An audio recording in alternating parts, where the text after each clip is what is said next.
Bakit ba kailangang mabihis? Sayang din naman ang forma.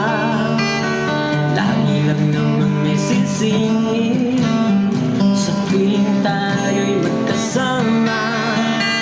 Bakit ba kailangan ng rosas kung marami namang mag-aalay sa'yo? Umupo na lang at aawin, maghintay ng pagkakataon.